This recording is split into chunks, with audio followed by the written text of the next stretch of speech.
I want you to understand that right now, it may not feel good. It may not look good. I'm not going to convince you that it should, but I do want to convince you by the end of the podcast that you have a chance to look back on this dark moment and look at it as the time that was a gift to you, where you were able to either reinvent or choose again or become the person who you want to become, doing the things that you want to be doing.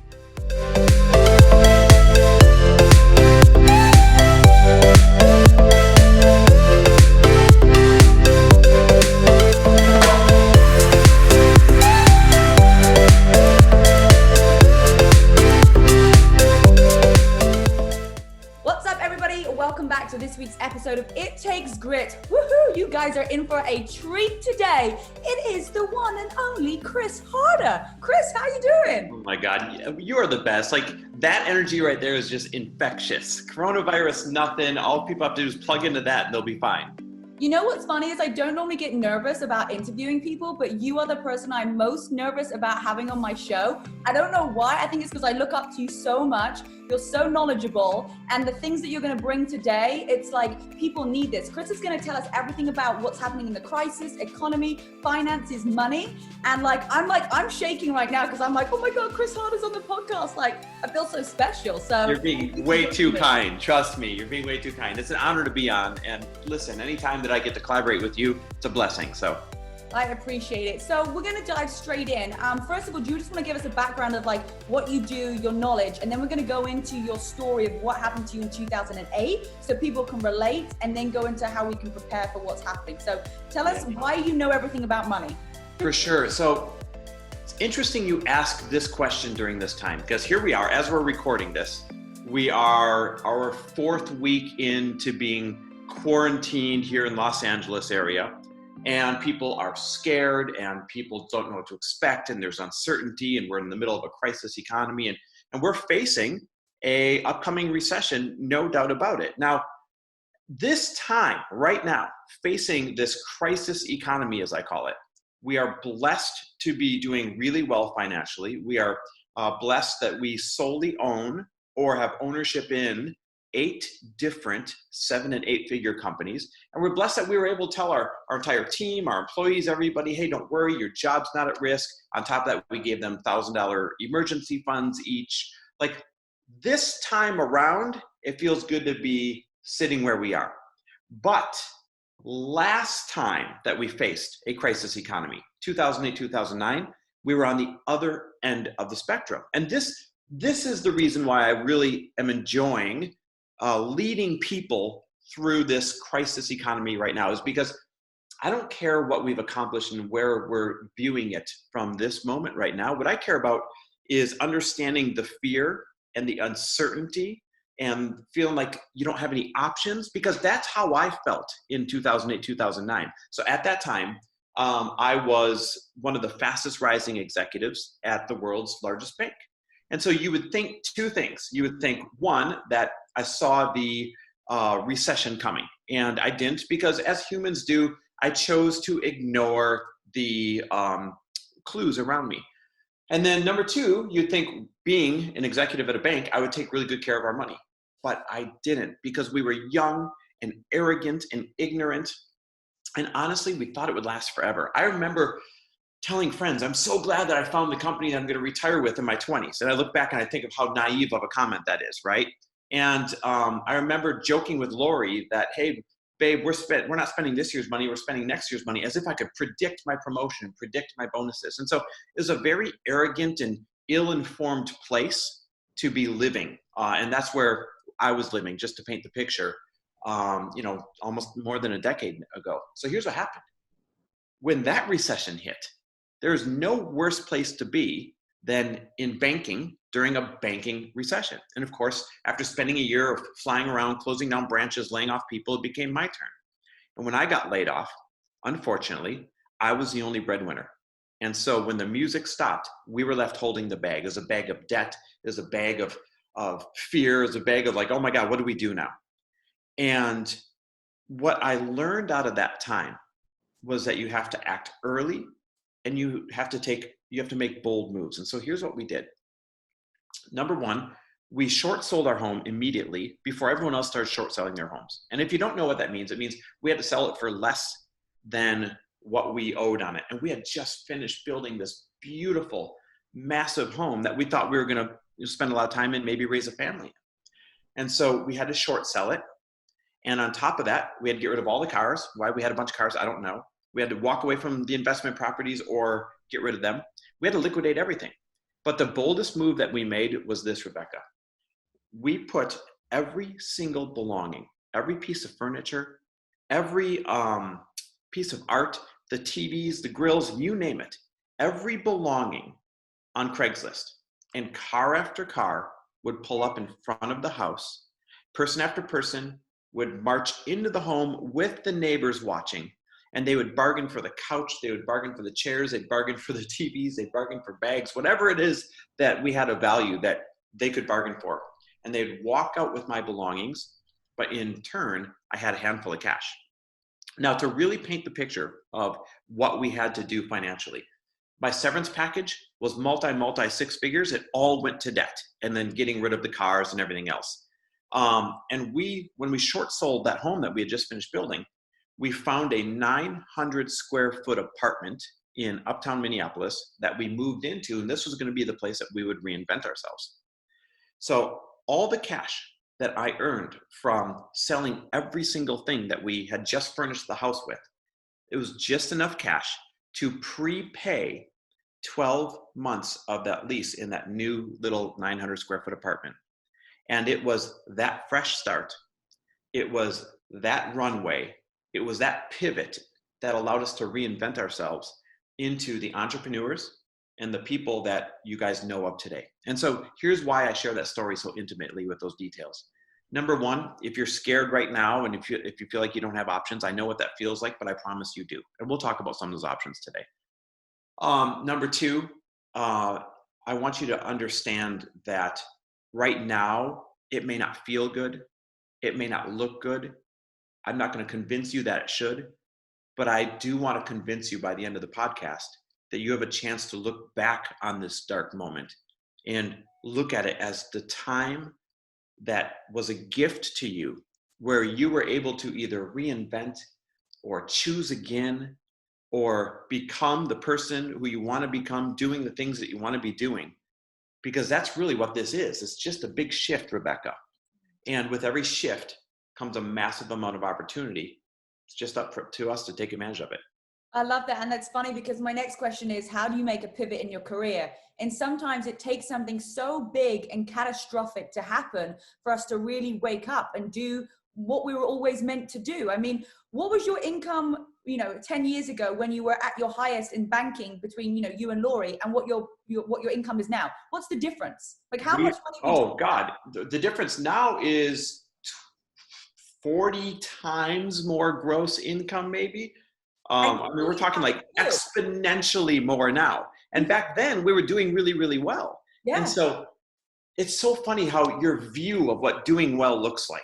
I've completely changed as a human being in terms of what I value, why I want to make money, why I work hard. Those values from the guy back then, 11, 12 years ago, to the person now have radically changed. Now it's all about contribution. Now it's all about generosity. Now it's all about when good people make good money, they do great things. And that's my mission. I want to help everybody make as much money as possible, knowing that at the core, they're a good person. And so they'll go do great things with that. And when you come from a place of wanting to build from those reasons, it is such a more powerful place to build. And I don't want to skip over a question that you just asked. You said, how does one make a pivot in a scary time like this? Listen, the news is telling you there's no jobs, and the news is telling you that everyone's screwed, and the news is telling you that there's no money, and that's just not the truth. The truth is your paradigm right now, with the lenses you're looking through, that might make it seem like there is no opportunity, no money to go around. My paradigm, though, the lenses I see and the people I know, everybody has money, and they're foaming at the mouth because of the amount of opportunity that is created in any kind of crisis economy. Now, my paradigm is not fully correct, and your paradigm is not fully correct, The truth always is a blend of the two. And it becomes each person's job to stop seeking the danger or the loss and to start seeking the opportunity. Because the problem is, at the core, we are built as danger-seeking machines, right? We're always trying to keep ourselves safe. Our brain is just looking for what dangerous thing might be around the corner. But you need to retrain that brain from a danger-seeking machine into an opportunity-seeking machine. And there's two very distinct questions you can ask yourself right now in this economy to help yourself recognize the opportunity. The first question, Rebecca, is what are the brand new needs that have been created ever since this coronavirus thing showed up? And the second question is, what do my skill sets and my past experience have to do with fulfilling these brand new needs, right? So what are the brand new needs that were not important a couple of months ago? And what does my past experience and my current skill sets, how do those help to fulfill those needs? I'll give you an example. For the first time ever, both mom and dad are being forced to work underneath one roof and still try and work, coexist. In many cases, they feel like strangers because they've had separate lives up until they were forced under one roof. Add into that a couple of kids that were forced home from school for months on end that they're supposed to homeschool. Add on top of that financial stress because maybe their income went down or they lost one of their jobs or something like that. That is a storm. But that storm creates the following brand new needs. Relationship counseling for those two adults that are now saying, wait a minute, you're a stranger. Maybe we are not in love or maybe we're not getting along. Family counseling, trying to make this work as a family. Work from home experts, that's a thing and they're thriving right now. Like, what are the rules and how do you figure out working from home efficiently?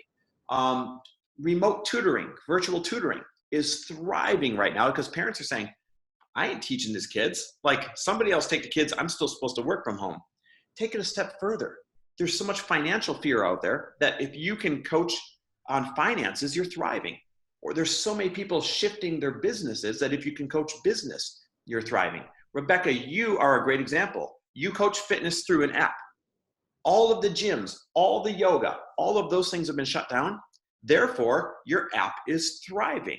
And so there's always an equal or greater amount of opportunity created for every loss that is experienced. You just have to retrain which direction you're going to look. Yeah, and I think if somebody's sitting at home right now, they're like, hey, I don't know what I would do to work from home. I've lost my job. I don't know what skills I have. Like, would you say, and this is just my advice, but you might disagree, it's like find what you're passionate about, learn more skills, and then try and add that value to the world? That's absolutely one thing you can do. You can use this as the moment where you are going to learn something new and then go monetize that. Another thing you can do, if you're sitting here, you're saying, I don't care what you're saying, Chris, I don't see how I fit in right now, then a great option is network marketing. Like, network marketing, the business is already built for you. All you have to do is find a product that you love and believe in and talk about that, because network marketing thrives in recessions because there is a lack of jobs and a lack of opportunities. So people who never considered it before finally come around and say, okay, maybe I'll try it. Another thing that you can consider is affiliate marketing. If you have an audience of any size, you don't have to build the products. You don't have to start the company. You can sell someone else's courses that you believe in, somebody else's app, somebody else's product that you believe in, and make a significant amount of money from home through affiliate marketing. And so there's always an answer. There truly is. I have yet to meet a single person where there is not an answer. The problem is when we're not seeing the answer, we are not doing an intentional enough job of really sitting with those two questions. What are the dire needs right now that have been created? And how does my past experience and my current skill sets fit into partially solving those needs? And this is not a question, these are not questions I expect people to just ask themselves flippantly. I mean, sit, write, journal, meditate. Sit there until you have filled a whole page of brainstorming. And those answers will come to you, because when you ask a better question, you get a better answer. And right now, unfortunately, the best answer people have been getting is panic and fear. I'm asking everyone to sit down, do the exercise, and see what comes out the other side when you start looking for opportunity. I'm a huge proponent of you'll always get what you're looking for. So why not look for something better? And that's going to be long-term too. A lot of people are panic mode. They go, what can I get from the government? I'm going to go on unemployment. I'm going to go and get the loans that I need, an extra $1,200 I think they're going out, which is fine for temporary, but it's not going to be anything long-term. And you're not going to find your purpose that way. This could be the time that wakes you up to say, you know what, did you even like your job? I'm sure there's lots of people at home right now going, God, I'm really enjoying not getting up in the morning and getting, bombarded with a bunch of rubbish emails or having to go in and see that person. Like, if you're thinking that already, this is your break. Like, it's kind of like when you want to break up with someone and like you just want them to break up with you because you're too chicken to do it. You're like, your job is basically broken up with you. So now is your time to go and do something else or be with whoever you want to be, if you want to think about it that way. It's so funny. Rebecca, you're spot on. This is actually the gift that a lot of people were praying for. They just didn't expect it to look this way. Right? So, hey, let's reframe it and appreciate it. And that's not, by the way, to say that there aren't people hurting, there aren't people sick, there aren't people scared. I have so much compassion towards those situations, but I have an equal amount of passion, and I'm unapologetic about that, about all the opportunities that are being created right now. I will tell you this, coronavirus will create more bankruptcies than it will deaths by far, like 1,000 to 1. But this shift, because that's all it is also going to create more brand new solutions, more brand new products, more brand new businesses, more brand new entrepreneurs, and more brand new millionaires coming out the other end than any other period in our adult history. And so you get to choose right now, while it's still early, which end of the spectrum you want to be on. I'm not sure how much time we have, but there's literally 4 exact steps you could take right now if you are facing this with fear, if you're facing this with panic, if you're facing this thinking that you are financially unprepared. There's 4 really good steps that you can do right now that will help ensure that you come out the other end as one of these success stories instead of one of these disaster stories. You care if I share them briefly? Absolutely. Okay, all right. So number 1 is this. Number 1 is stop the bleeding. And what I mean by that is I want you to get your monthly outgo as low as humanly possible. I want you to call and negotiate with your creditors. I want you to call your credit cards and your loans, and I want you to ask them to stop the interest accrual, and I want you to ask them to defer your payments. I want you to call your landlord or your mortgage company and ask them to defer your payments. Call your car loans, ask them to stop the interest in the payments for a while.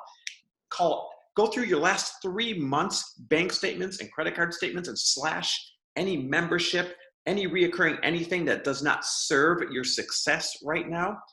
Stopping the bleeding is the first step that everybody has to do to get that monthly outgo as low as possible. And there's honestly never been a better time because not a single creditor, not a single bank, not a single company is saying no right now. They learned in 2008, 2009 that it's better to work with you early than it is for you to go bankrupt and to leave them holding the debt.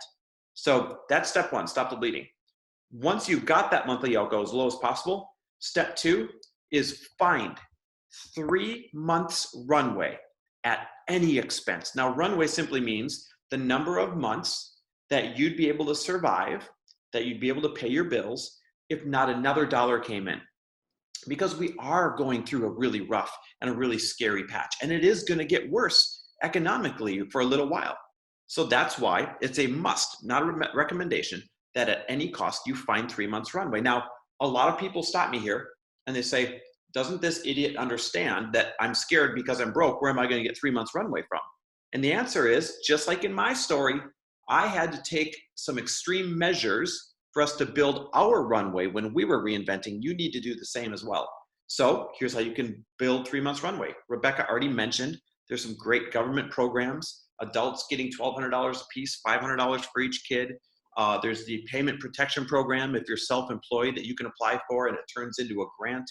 There is the emergency economic loans through the SBA. You can apply for those loans. It turns into a grant. Above and beyond that, though, I want you to ask yourself, what can I sell that I don't need for the next year? And get extreme. Is it a couple of vehicles? Is it downsizing your home? Is it your entire shoe and bag collection? Is it your jewelry? Is it some of your furniture, some of your TVs that you could live without for the next year? What can I sell, like I did in my story, that I can live without for the next year? And sometimes this is where we got to set our ego aside. Ask yourself another question. Who would invest in me, or who would lend me the money?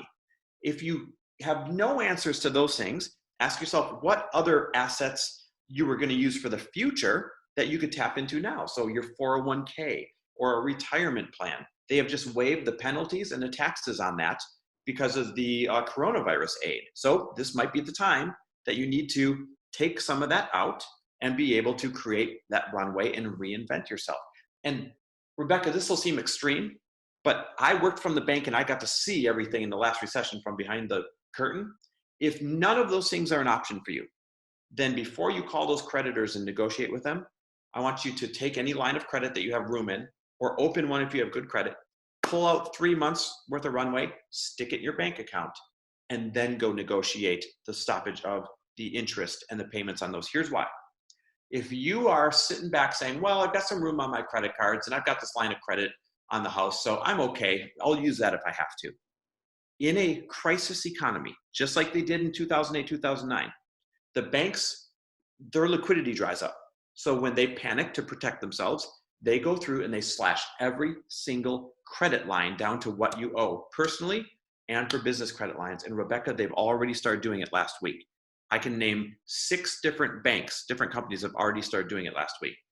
So you can't just rely on it being there. You literally have to take it out and put it into your account. So number 1 is stop the bleeding. Number 2 is at any cost, you find that 3 months runway. Number 3, you're going to say, this doesn't sound like a financial move, but it very much is.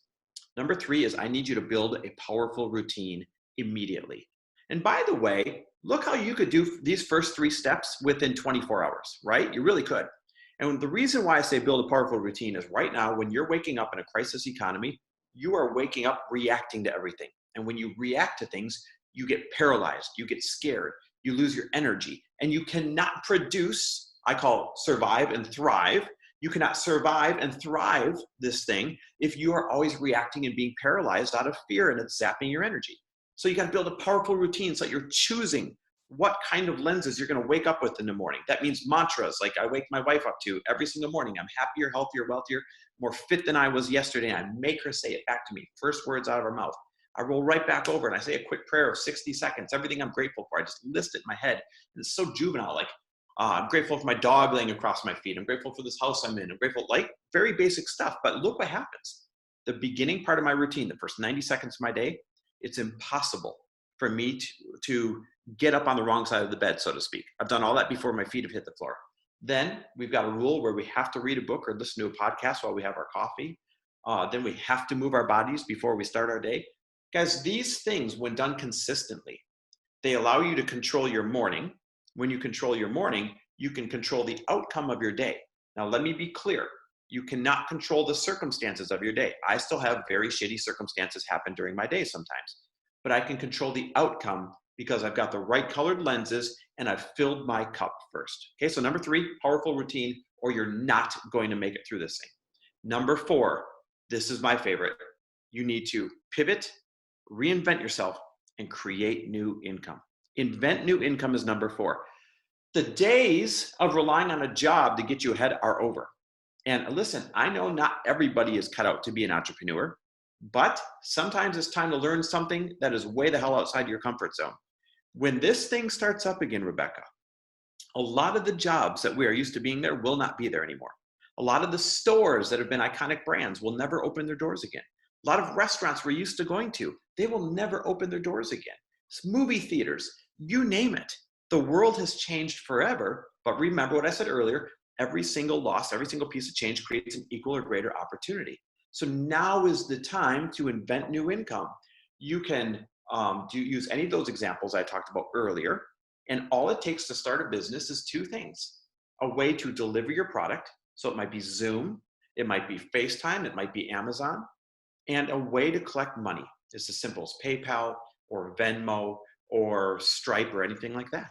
So I know people, I've got friends and clients that thought of their idea in the morning and already collected on it in the afternoon.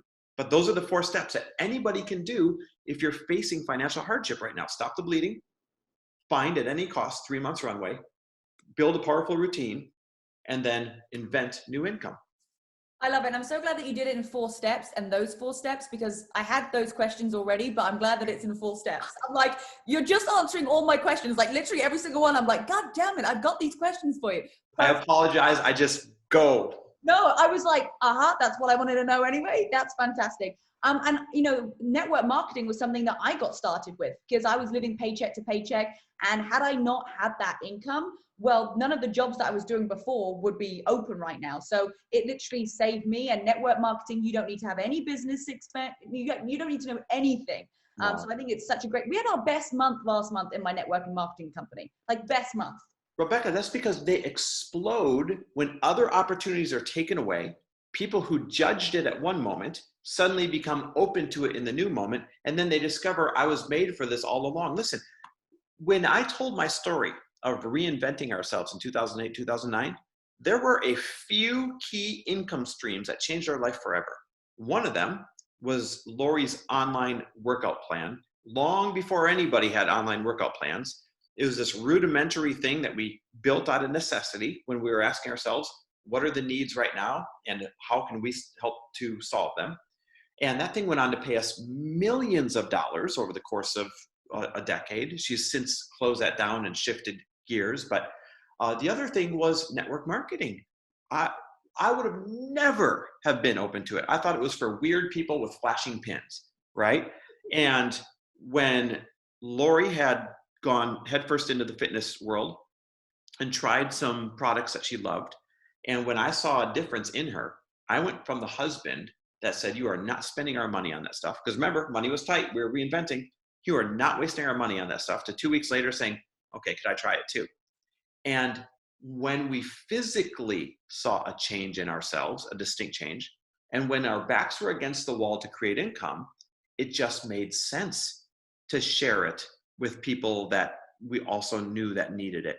And that was another income stream that's paid us about $10 million, I think, over the last 11 years or something like that. So the whole point is this: there's always an answer, and there's always something you haven't considered, and there's always a way, but it's absolutely up to you to become more open than you were yesterday and to ask yourself better questions if you want better answers. Yeah, I couldn't agree more. And something that we were talking about before is like, and I saw your post about it, about being lazy. You screenshotted somebody's article about how New York Times, I couldn't stand it. Oh, it annoyed me too. So what's like, why are we feeling like, I feel like I need to be more productive. I want to take, the opportunities that are coming in here. And like, I don't want to encourage anyone to be like, oh, just, chill out and just work on yourself, where people, working on yourself is building a business, is getting your life back together. Yeah, listen, here's why I've got a problem with these articles that say, because specifically, I remember what it said. It said, the internet will try and get you to believe that you're supposed to be productive with this time right now. Don't feel the pressure. It's okay to do nothing. And here's why I have a problem with that. We are facing, and people don't realize this, and I'm sorry if this triggers you, but this is your wake-up call for some of you. We are facing an unprecedented collapse of the way the world and the way the economy used to be. And coming out of this thing, it will not look anything the same. It will definitely be a brand new and different normal. And if people understood the magnitude of the trickle-down effect that's going to happen long-term out of this, and that jobs they once thought they could always rely on will never be there again because they'll have shifted into something else, then they would understand that this is not the time to be playing Nintendo and getting high all day, because when the music starts up again, you are going to be in dire straits. You'll be out on the street, literally. There's going to be a housing crisis that comes out of this. There's going to be a retail and commercial crisis that comes out of this. There's going to be a job crisis that comes out of this. Rebecca, in the last 3 weeks, there have been 17 million new jobless claims in the last 3 weeks. To compare that to the Great Recession, the biggest week of jobless claims in the Great Recession was only 680,000. Let that sink in. So guys, if that doesn't make you realize what we are facing right now, and if that doesn't make you realize that you have an obligation to take care of your family, to roll up your sleeves, to make these pivots, to invent new income, to do these things, then you're going to be left out on the street. And I'm just trying to get you to take action right now. Yeah, those articles really like irritate me because I'm like, no, like this is your time, this is your opportunity to really do something that you love or pivot in your career and start to execute maybe something that you've always wanted to do. So I'm really glad that you posted that. What about if you touched on like owning homes and what's going to happen with the housing market. I literally closed my house on yesterday. So That's amazing. That's good timing. House is closed. So, but if somebody else has got like money right now and maybe they want to, is it good to go and rent a new place? Because say if you've already got, say, a healthy smoothie shop and there's another great opportunity down the road to get another one and it's cheap rent and they're not going to start charging you until September and they're only going to make you have a year's rent. If you do have a bit of money and you're like, hey, I want to utilize this, do you wait until the housing market's going to go down or how? This is such a great question. You have to have patience and be prepared. Those are the two key assets. So being prepared means do everything you can right now to accumulate the wealth so that you can then, the liquidity, so you can then take advantage of the opportunities that are going to show themselves down the road. Because here's how these recessions form. We are in the recession right now, except the measurement of a recession is 2 quarters of national GDP having negative growth. So even though we haven't had the true measurement of it yet, by the time they measure it and say, oh, sure enough, we're in a recession, they'll be looking back at right now. So we're in it right now. Now what happens? It's like we don't know we're in recession because we're all in quarantine. So yes. That word is taking over. Yeah, that's exactly it. We're going to walk out our front doors like, oh, we're in a recession. So here's how the opportunity starts to show up. And let me just say this. When people are scared to start something in a recession, when people are scared to start a business or look for opportunities, I want to remind them a recession. And again, I'm sensitive to those that are experiencing loss, but a recession is the best time to start a business. Here's why. The world goes on sale. So it suddenly becomes cheaper to find good talent, to find good labor, to find raw materials, to find commercial space, to find retail space, to build out a website, to build out digital marketing. It all goes on sale during a recession. So there's actually not a cheaper time, a more affordable time for you to create and start your new business. And then what's on the other end of a recession? Years and years of upward growth. So you get to start your business when it's cheapest. And then you have years of upward growth right afterwards for you to just sit and print money with. So don't be scared, be excited. Your timing is impeccable right now. Now, to further answer your question, the opportunity will show up in shifts because right now we're in the stage where all the jobs are being lost and all the paychecks are going away and all the savings are being depleted. And then that starts to rear its ugly head down the road when all of a sudden rents can't be paid.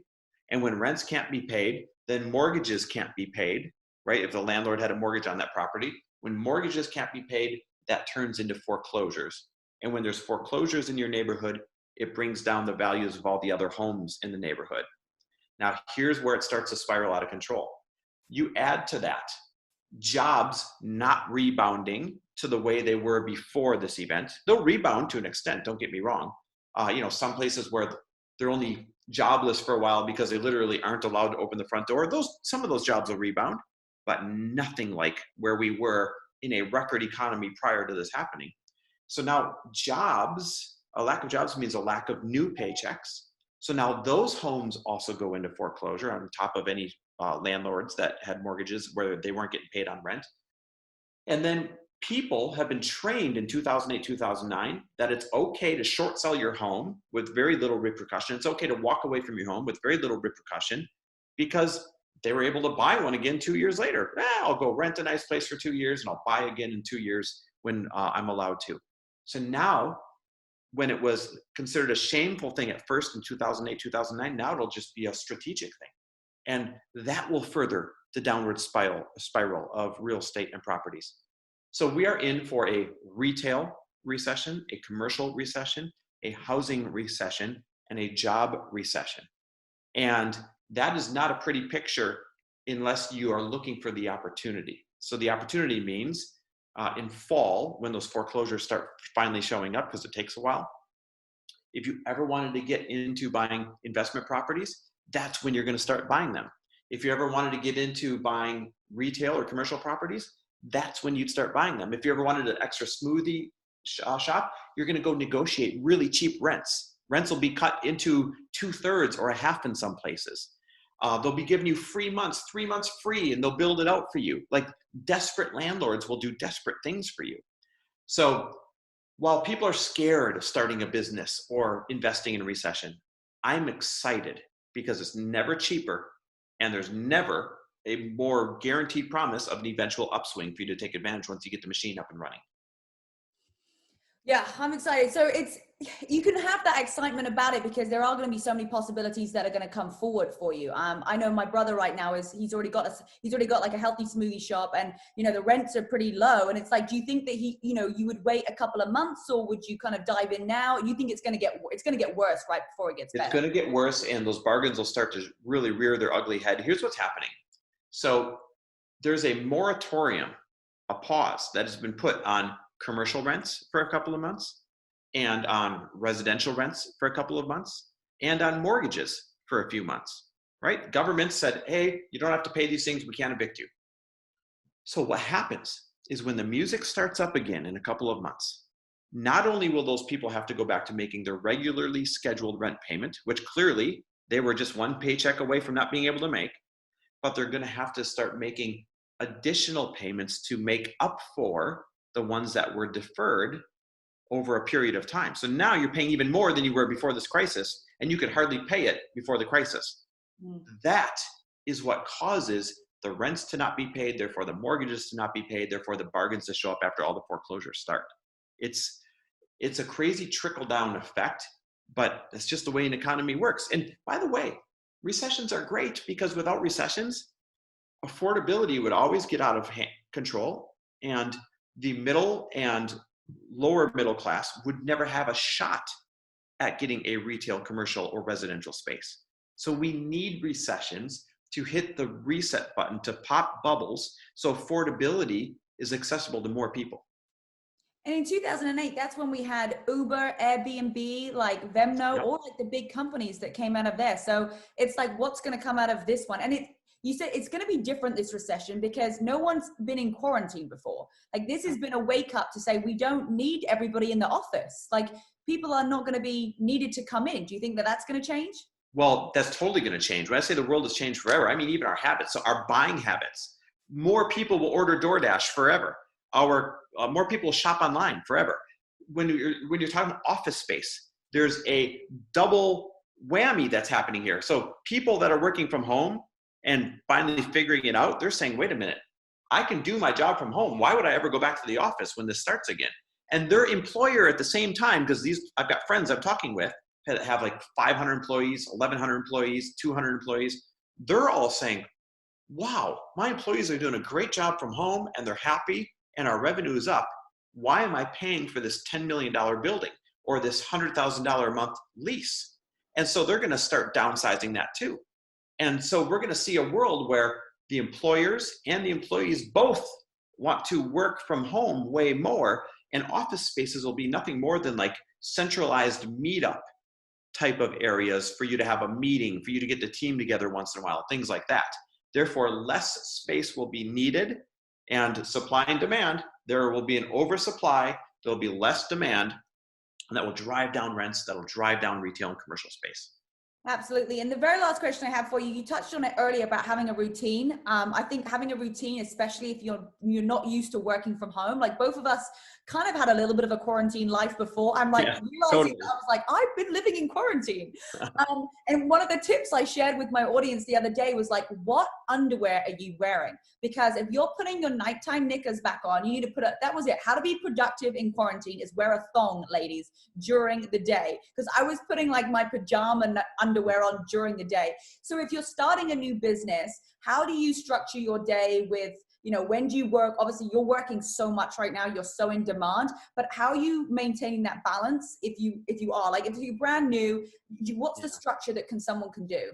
This is a great question. Okay. Number one, one of the best things you can do is try and uphold the same schedule you had before this happened after it happened. So if you were used to getting up at a certain time, get up at that time. If you were used to working out at a certain time, keep working out at that time.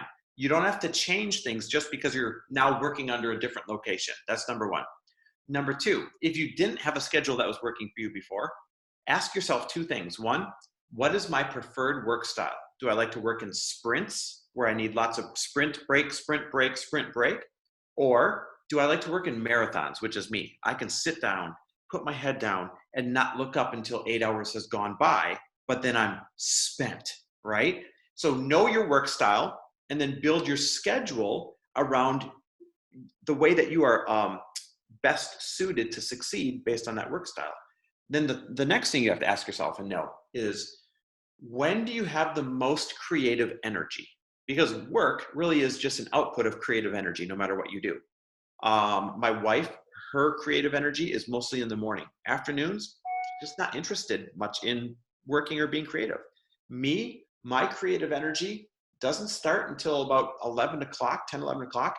Then I just love to pour it all out until about 5, and then I'm spent. So know when your best creative time, when your best energy shows up, and build your schedule around that. And then the last piece is this. Everybody under one roof, they've got to be bought in to the plan. You need to negotiate with your children. You need to incentivize them, show them what's in it for them if they support your work style. You have to negotiate with your significant other and show them what's in it for them if they support your preferred work style, and vice versa. You even have to go as far as to have certain areas of the home designated. Here's workspace, here's play space, if you have the luxury of doing that.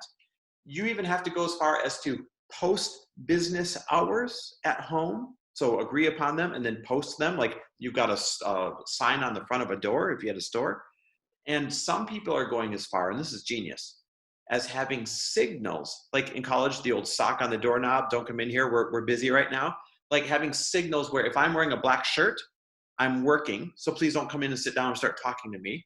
If I'm wearing anything other than a black shirt, I'm not working, and this works great with kids. And you can come jump on me, play, do whatever it is that you want. So it's really being that intentional about setting up your schedule and your space to be successful that will make or break you during this. That's a great tip. I love the clothes one. It's like, hey, don't come near me. I'm wearing black. I'm in my zone. Yep. Otherwise, I mean, Lori and I do it all the time. Like I'll go in her office, I'll sit on the chaise lounge, I'll just start talking about something else, and I'll forget, oh wait, she's in her work day. This is pulling her out of it, and vice versa. So you need these signals. Yeah, that are not rude. Like, hey, no, exactly. It's better than the middle finger. Yeah. Well, I want to say thank you so much for spending all of this time with us today, bringing so much value. You have so many things that you're helping with people now and courses. Like plug all your things, tell everybody where they can find you and how they can sign up to your courses. Oh, well, first of all, thank you for that. I really appreciate that you support me in that way. I don't want to plug anything other than two things. I have gone all in during this time to use my story and my financial expertise to help everybody else. And so there's two things I'm doing. I'm doing a totally free webinar 3 times a week, no strings attached, where I give you an update on the economy. And then I share 6 rules of a recession that every single entrepreneur needs to know. But the best part of this thing is we spend 2/3 of this webinar answering your business questions live. Any questions you have, marketing, getting started, doesn't matter. So if you guys want to jump on that webinar, just shoot me a text. I'll send you the link. And my number is 310-421-0416. Again, that is 310-421-0416. I'll shoot you the link when you text me. And then the second thing is my famous course on how to think and how to act with your money, the money principles. We decided to slash that thing in half. And if somebody buys it, they get a one-time coupon code to gift a free one to someone they care about. So you could even partner up with someone and be like, hey, let's just split the half price, right? And make it a quarter each. I don't care. I just wanted to get it in the hands of everybody. And you can check that out at thetruthaboutmoney.com. Awesome. Well, I'm going to put all of your links there. And if they are in another country, I believe that text doesn't work, but I will go send them to your website where they can sign up and they can still get the webinars. And also on your Instagram, Chris Harder. Yep. Yeah. If everything else fails, DM me at Chris W. Harder. I answer all my DMs. Slide into his DMs, right? Yes. Just This is slide your back in, invitation. and he's gonna just make it rain for you. We've been giving away a lot of money on Instagram lately. We've stepped up our giving efforts. I love it. Well, thank you so much for joining me, Chris. Guys, thank you so much for joining us on this week's episode of It Takes Grit. Make sure that you go and give Chris Harder a follow. Also, review this podcast, iTunes, Spotify, YouTube, wherever you're watching. Have a great day, and we'll see you next week. Bye, guys. Thanks for having me. Call up one of your friends, like schedule, at least 3 a week, just 15, 20 minutes after you've had your lunch, just catching up with a friend so you've got some face-to-face interaction, even though it's